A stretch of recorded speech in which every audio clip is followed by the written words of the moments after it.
ini anak bau kencur ini, anak kecil-kecil yang masih umbelan ini, yang mengatasnamakan aliansi Badan Eksekutif Mahasiswa seluruh Indonesia dan Gerakan Selamatkan KPK, GASA katanya, memberikan ultimatum kepada Presiden Republik Indonesia. Kalau Presiden dalam jangka waktu 3 kali 24 jam tidak mengangkat 56 ex pegawai KPK yang tidak lolos tes wawasan kebangsaan, artinya ini Novel Baswedan dan kawan-kawan, maka mereka akan turun ke jalan agar Presiden segera merealisasikan untuk mengangkat mereka.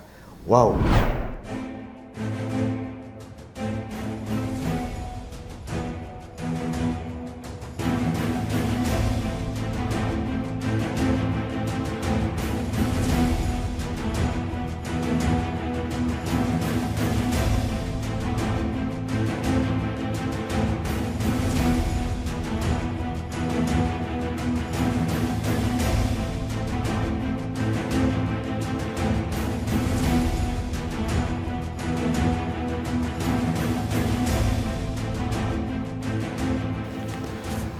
Halo sahabat Indonesia, kita bertemu lagi dalam Opini Rudy.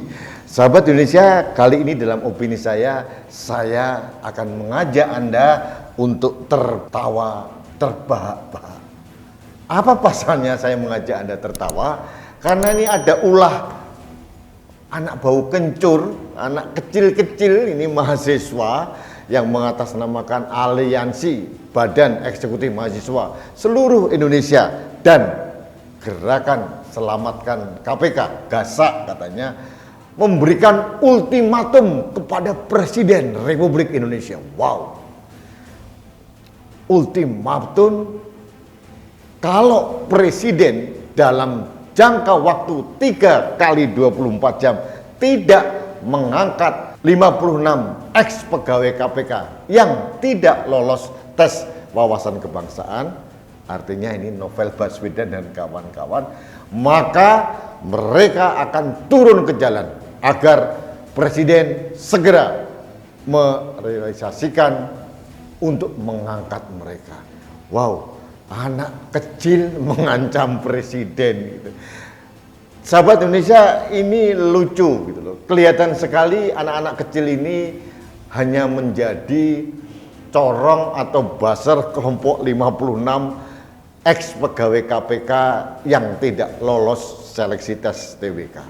Padahal MK sudah firm mengatakan bahwa tes wawasan kebangsaan KPK tidak ada masalah. Demikian pula Mahkamah Agung MA. Nah, ini anak bau kencur ini, anak kecil-kecil yang masih umbelan ini sok-sok mau memberikan ultimatum kepada Presiden. Sahabat Indonesia, sebetulnya ini lucu-lucuan menurut saya, karena mereka dulu kan sering mengancam Presiden juga, mau mengancam Presiden untuk membatalkan Omnibus Law, kalau tidak mereka ternyata pret belgedes, tidak ada juntrungannya dan mereka itu hanya gertak sambal. Masalahnya sambalnya nggak pedas sama sekali, sehingga ya lewat bersama angin lalu. Tapi ini menarik sebetulnya fenomena bagaimana Novel Baswedan dan kawan-kawan begitu gigih ingin menjadi pegawai KPK. Apakah murni ingin membantu negara dan bangsa untuk memberantas korupsi? Saya tidak yakin, dan sebagian besar orang juga tidak yakin. Pasti ada kepentingan pihak tertentu untuk menyelamatkan diri. Ada kepentingan pihak-pihak tertentu yang harus ditutup kasus korupsinya, dan ada kepentingan dari kelompok-kelompok tertentu untuk menyerang kelompok lain agar korupsinya terungkap. Ini sudah lazim seperti itu. Novel Baswedan dan kawan-kawan sudah lama berpuluh tahun menguasai KPK. Meskipun mereka hanya seorang penyidik senior atau penyidik biasa, tapi dalam kenyataannya mereka menguasai urat nadi KPK. Nah, selain kemewahan yang diberikan negara kepada mereka, mereka menjadi orang yang terhormat, pegawai KPK kan itu kan prestis gitu. Mereka sejatinya ada kepentingan yang lebih besar yang ingin diselamatkan oleh mereka, sehingga mereka memaksakan diri untuk tetap menjadi pegawai KPK. Nah, untuk itu mereka membangun aliansi kepada semuanya, termasuk memanfaatkan anak-anak bau kencur ini, para mahasiswa ini, untuk memberikan ancaman atau ultimatum kepada presiden. Sahabat Indonesia, jujur saya sebetulnya tidak berkehendak untuk mengecilkan arti mahasiswa. Tapi saya marah kalau mahasiswa hanya melacurkan diri untuk kepentingan politik tertentu atau kepentingan kelompok tertentu. Saya pernah jadi mahasiswa. Saya pernah menjadi penggerak mahasiswa, aktivis mahasiswa. Dulu kita ingin menyelamatkan NKRI pada zaman Orde Baru, menyelamatkan Pancasila, menyelamatkan demokrasi.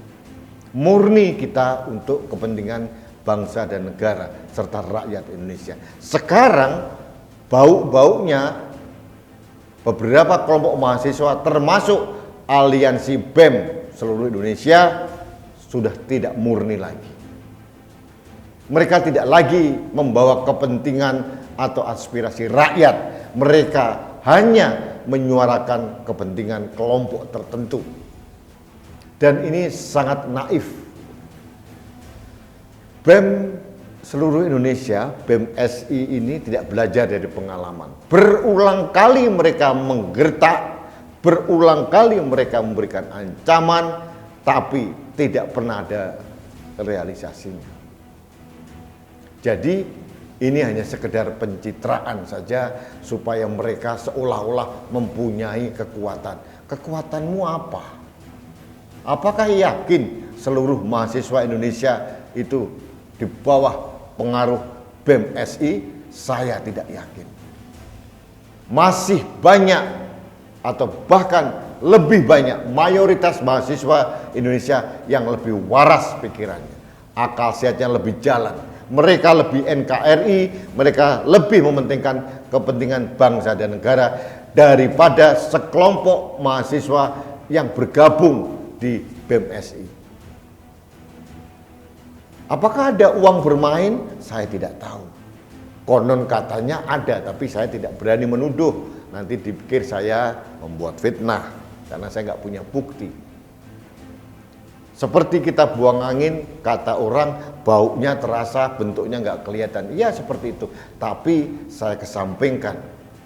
Saya hanya mengatakan pada sahabat Indonesia bahwa ini adik-adik kita mahasiswa ini sedang diperdaya atau dimanfaatkan oleh kelompok tertentu. Dan konyolnya mereka terpengaruh. Sayang sekali. Mereka ini kebanyakan belum lulus S1, belum teruji intelektualitasnya. Harusnya mereka sadar diri.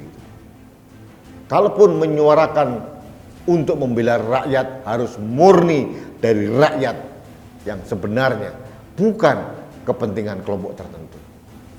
Jadi saran saya kepada adik-adik mahasiswa, sekali lagi tolonglah nggak usah main gertak-gertaan, ancam-ancaman. Namanya juga gertak-gertaan atau ancam-ancaman, bukan gertak beneran, bukan ancam beneran. Saya yakin begitu. Rakyat nanti akan kehilangan kepercayaan kepada Anda semua. Mahasiswa tahun 66, tahun 74, tahun 98, benar-benar gerakan mahasiswa yang berbasis kepentingan rakyat. Kok sekarang kalian mendegradasi diri, Kan memalukan. Masih banyak masalah-masalah kebangsaan ini yang kalian harus suarakan. Kalau kalian memprotes pemerintah atau negara karena bantuan sosial atau bansos dikorupsi, saya mendukung, saya setuju. Tapi kalau hanya menyuarakan 56 orang ex pegawai KPK ini yang norak bin lucu. Jadi tolong gak usah pakai gertak-gertakan, karena itu pasti tidak akan mempan dan tidak akan didengarkan oleh presiden. Nah, manakala gerakan mahasiswa sudah terindikasi dimanfaatkan atau menjadi corong pihak tertentu, nanti kredibilitas mahasiswa akan turun di mata pemerintah. Kalian harus bertanggung jawab tentang hal itu. Kita harus mengangkat marwah kemurnian gerakan mahasiswa. Mahasiswa dari dulu menjadi penggerak perubahan di negeri ini. Kita melihat pada saat perubahan dari rezim Orde Lama ke rezim Orde Baru, ada gerakan mahasiswa yang berperan dan mempunyai peran sentral di situ. Kemudian tahun 74, zaman Malari, Hariman Siregar, Sahrir, itu benar-benar murni untuk kepentingan rakyat, karena mereka melihat ada sesuatu yang janggal di pemerintahan. Nah, juga ada gerakan mahasiswa yang luar biasa fenomenal, 98, meruntuhkan rezim Orde Baru. Ini memang benar-benar agen perubahan. Seharusnya mahasiswa seperti itu. Jangan mahasiswa hanya mementingkan suara segelintir orang. Kalian main ancam-ancam. Memang kalian siapa? Kalian tidak mewakili rakyat. Sebagian besar rakyat Indonesia tetap mendukung pemerintah. Kalian hanya segelintir, seupil ini mau mengancam presiden. Itu kalian sudah di luar kepatutan. Tidak ada isu yang sangat sentral untuk kebaikan negeri ini. KPK tanpa 56 orang masih bisa berjalan. Jangan berpikir bahwa mereka menentukan merah hitamnya pemberantasan korupsi di Indonesia. Jangan kegeeran, jangan kepedean. Dan kalian para mahasiswa tolong pinter sedikit saja, nggak usah banyak-banyak, sedikit saja menggunakan akal sehat dan kewarasan. Ini gerakan ini murni untuk negara dan bangsa dan rakyat atau sekedar kepentingan kelompok tertentu. Kalian sudah disesatkan, sadarlah, kembalilah ke jalan yang benar sebelum kalian dipermalukan dan rakyat tidak mau percaya lagi dengan mahasiswa. Ini bahaya. Baik, sahabat Indonesia, demikian opini saya dan saran saya kepada mahasiswa yang segelintir tadi, yang suka memberikan gertakan, ancaman, ultimatum kepada kepala negara, kepada presiden, dan mengangkangi hukum karena MK dan MA sudah memutuskan. Kalian mau apa lagi? Bagi saya ini luar biasa, menjadi presiden yang buruk. Mudah-mudahan presiden dan jajarannya tidak perlu menanggapi. Cukup Rudi S. Kampri yang menanggapi hal yang remeh-temeh seperti ini. Urusan presiden masih terlalu banyak yang penting-penting untuk membawa bangsa ini menjadi bangsa yang tangguh, menjadi bangsa yang bertumbuh. Baik, sahabat Indonesia, terima kasih atas waktu Anda mendengarkan opini saya. Saya tetap menghimbau kepada kita semua untuk tetap menjaga protokol kesehatan. Meskipun paparan COVID sudah menurun, tapi kita harus menjaga diri kita, menjaga keluarga kita, menjaga lingkungan kita agar tidak terjadi paparan yang meningkat kembali. Salah satunya dengan menggunakan masker. Karena masker saya melindungi Anda, masker Anda melindungi saya, masker kita melindungi Indonesia. Salam satu Indonesia, Salam budaya Nusantara, salam toleransi, salam sehat untuk Indonesia. Saya Rudi SKM.